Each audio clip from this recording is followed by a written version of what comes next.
Okay, so today we're going to be looking at Mike Tyson. Mike Tyson, Yeah, the boxer. exactly, Iron Mike, but not so much the boxing side of things. Yeah, Have you heard about this whole thing he's got going on with like psychedelic mushrooms? I have heard about this. It's pretty fascinating, actually. Yeah, it's like a whole new chapter for him, right?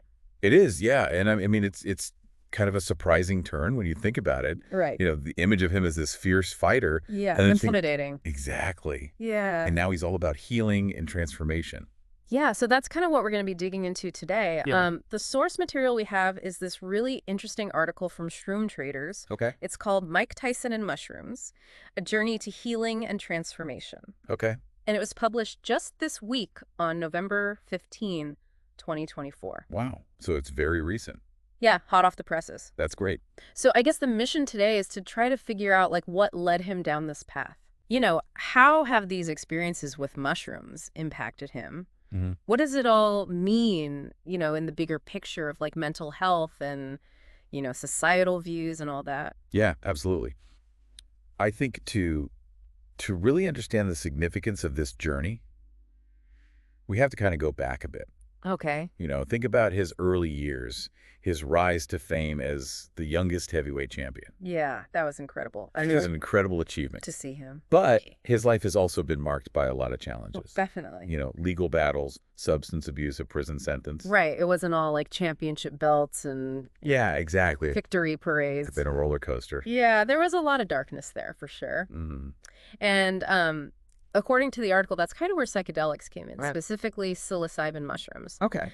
So the article suggests that he turned to them as a way to address, some deep-seated trauma and addiction. Okay, so using them for healing. Yeah, he was searching for healing, a way to find some inner peace. Hi. Yeah, and just for anyone who might not be familiar, Yeah. psilocybin is that active compound in magic mushrooms that triggers, the whole psychedelic experience. Yeah, the trippy stuff. Exactly. But it's not all about just, having a trip. Right. Like, there's actually a lot of research coming out about the therapeutic potential of psilocybin. That's right.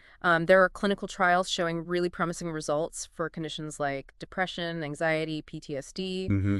And some studies even suggest that the positive effects can be long-lasting. Yeah, not just a temporary fix. Exactly. So it's like Okay. potentially rewiring the brain Right. to address these issues. And the article actually highlights how Tyson's personal account of psilocybin aligns with these findings. Okay. He describes his experience as a spiritual awakening and says it allowed him to confront those past traumas. Wow, that must have been really difficult, though, But, to face all that stuff head on. yeah, I mean, these are things he may have been trying to avoid for most of his life. So it makes you wonder, what was it about psilocybin that allowed him to actually do that? Yeah, that's a really good question, and I think researchers are still exploring that. Right. But some theories suggest that psilocybin creates a state of heightened introspection. Okay. So it allows individuals to access and process those suppressed memories and emotions Interesting. in a whole new way. So it's not about masking the symptoms. No. It's about getting to the root of the problem, Yeah, processing the trauma. changing your relationship to it. Yeah, and it's not just about individual healing either. Right. He's actually taken this experience and he's trying to share it with other people. He's not just talking the talk. He's walking the walk. Yeah, he's walking the walk. He founded Tyson 2.0. Yes. I've seen it everywhere. It's everywhere. It's not just some, celebrity endorsement. Right. He's built like a whole business around, cannabis and mushroom products. Tell me more about that. Yeah, so in 2021, he launched Tyson 2.0 with the goal of providing access to cannabis and mushroom products Okay. for both, recreational and therapeutic use. Mhm. He's really putting his, name and resources behind this belief in the power of these substances. That's pretty amazing. And, you have to consider he's a global icon. Oh, yeah. People know him. They respect him. Some people even fear him. Yeah, some people fear him. So for him to come out and be like, yeah, I'm advocating for the use of psychedelics, It's a big deal. it's a big deal, It really is. especially because he's being so open about his own struggles. Exactly. He's saying, hey, this is what I went through, and this is what helped me heal. And that kind of honesty, I think, is so powerful. Absolutely. And especially for those who might have just dismissed psychedelics before. Right, they think it's just a party drug. Exactly. Associating with counterculture or just recreational drug use. Yeah. But when you hear it from Mike Tyson, someone who's known for his strength and resilience. It makes you think twice. Yeah, it makes you reconsider. It really challenges the stigma Absolutely. that's been attached to these substances for decades. It does. And, I think that's one of the most significant things about this whole journey of his Yeah. is his potential to really shift public perception Yeah. and open up new avenues for healing and personal transformation. So it's not just about, him getting better. No, it's bigger than that. It's about opening up these possibilities for everyone. And that's really exciting. Yeah. Think about it. And it doesn't stop there. It goes even further. Yeah. His journey extends beyond personal healing. Okay. It's like he's tapped into something bigger. What's that? This whole movement towards embracing alternative healing practices. Interesting. But before we get into all that, let's take a closer look at how his experience with psilocybin Okay. translates into this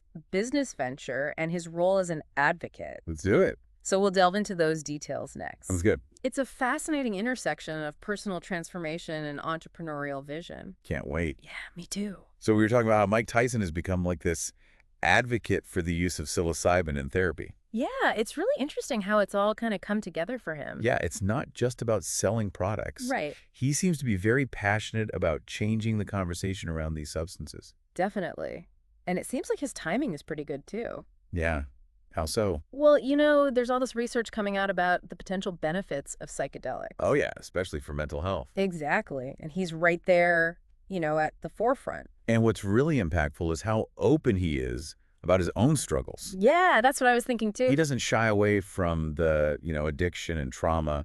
It makes his message so much more powerful. Yeah, because he's basically saying, hey, I've been through some tough times, and this helped me. It makes him relatable. It really does, and it makes you wonder, how does psilocybin actually allow people to confront these really personal and often painful experiences? Right. Like, how does it facilitate that kind of transformation?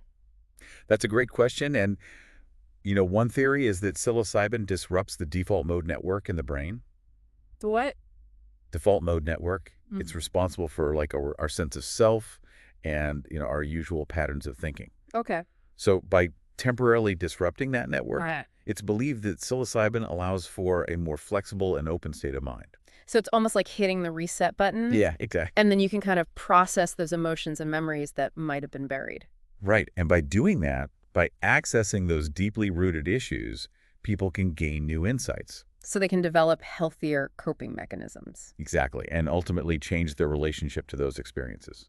It's like reframing their past, Yes. letting go of that baggage. And that can be incredibly liberating, leading to a greater sense of peace. But I also think it's interesting that his journey goes beyond just his own personal transformation. He does, right? It's like he's part of this larger movement toward, a more holistic approach to well-being. I see what you mean. Like people are into mindfulness and meditation and yoga. All these practices that address the root causes. Exactly, not just masking the symptoms.